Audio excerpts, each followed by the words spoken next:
5 মাস ধরে রাজবাড়ী জেলা সদর হাসপাতালে বন্ধ চক্ষু সেবা। একই অবস্থা উপজেলার 4টি সরকারি স্বাস্থ্য কমপ্লেক্সেরও।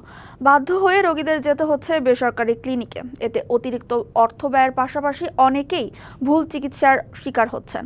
দ্রুত সমস্যা সমাধানের আশ্বাস স্বাস্থ্য বিভাগের।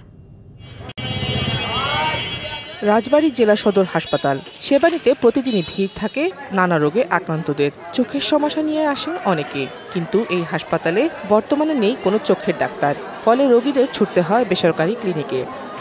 যাবত কোনো চোখের ডাক্তার নাই, খুব অসুবিধা।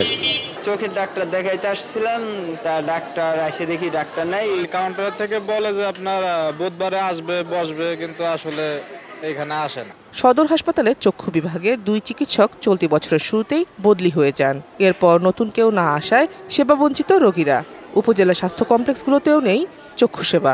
বিভিন্ন প্রাইভেট ক্লিনিকে দেখাইতে গেলে 700-800 টাকা করে ভিজিট লাগে। চোখের ডাক্তার সহ যে সকল চিকিৎসক অতি জরুরি দরকার, সেই সকল চিকিৎসক যেন রাজবাড়ী জেলা হাসপাতালগুলোতে অতি দ্রুত পদায়ন হয়। অ্যাকনন সোপ দেশের নাম্বার 1 হালাল অ্যান্টিব্যাকটেরিয়াল সোপ, ন্যাচারাল ব্যাকটেরিয়ালাইসিসের সুরক্ষায় ফ্রেশ ও অ্যাক্টিভ সব সময়। চোখের চিকিৎসক না থাকায় বাধ্য হয়ে রোগীদের পাঠানো হয় পাশের জেলায়। আমাদের এখানে চোখের 2 জন কনসালটেন্ট ছিলেন, তারা যে কারণে বদলি হয়ে যাওয়ার পর হয়তো দীর্ঘ কয়েক মাস যাবৎ আসলে কোনো চোখের ডাক্তার নেই।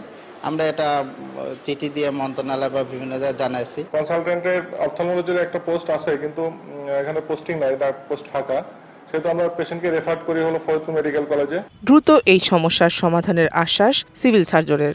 অতি সত্বর যাতে একজন চক্ষু বিশেষজ্ঞ আমাদের এখানে পদায়িত হন, এই ব্যাপারে আমাদের পক্ষে যা করা সম্ভব সব আমরা করব। আশা করতেছি 1 মাস ভিতরে আমরা একটা কিছু পজিটিভ রেজাল্ট পাবো। জেলা সদর হাসপাতাল সহ উপজেলা স্বাস্থ্য কমপ্লেক্সে চোখের চিকিৎসা নিশ্চিতে দ্রুত ব্যবস্থা চান রাজবাড়ীবাসী। DBC news desk.